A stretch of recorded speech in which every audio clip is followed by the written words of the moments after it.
অল্প পানির মাছ বেশি পানিতে গেলে যেমন করে, কারো কারো অবস্থা এখন এমন হয়ে গেছে বলে মন্তব্য করেছেন ঢাকা ৮ আসনের বিএনপির প্রার্থী মির্জা আব্বাস। এদিকে এনসিপির প্রার্থী নাসিরউদ্দিন পাটোয়ারি বলেছেন, ঢাকা ৮ আসনে একজন মাদক সম্রাট আছে। যারা মানুষের হাতে মাদক তুলে দিয়েছে তাদেরকে বুড়িগঙ্গার পানি খাওয়ানো হবে। বিস্তারিত ইমরান শেখের রিপোর্টে।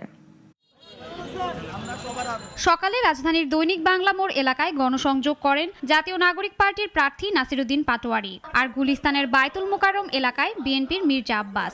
ভোটের মাঠে পাল্টাপাল্টি অভিযোগ করেন দুই প্রার্থী। মির্জা আব্বাস বলেন, সকাল সন্ধ্যা জামায়াতের একটি জুনিয়র গ্রুপ বিএনপি সম্পর্কে নোংরা কথাবার্তা বলছে। অল্প পানির মাছ বেশি পানিতে গেলে যেমন করে, তাদের অবস্থা এখন এমন হয়ে গেছে।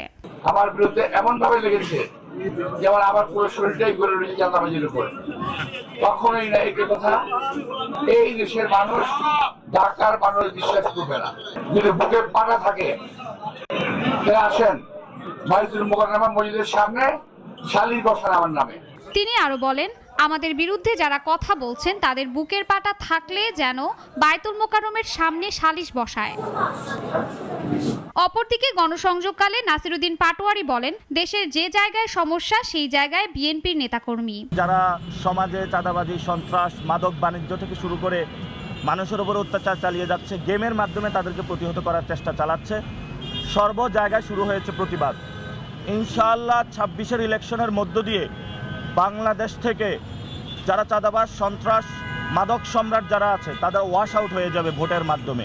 ঢাকা ৮-এ একজন মাদক সম্রাট আছে, যিনি তাদের কর্মীদের হাতে মাদক তুলে দেন। অভিযোগ এনে নাসিরউদ্দিন পাটোয়ারি বলেন, যারা মাদক হাতে তুলে দিয়েছে তাদের বুড়িগঙ্গার পানি খাওয়াবে জনগণ।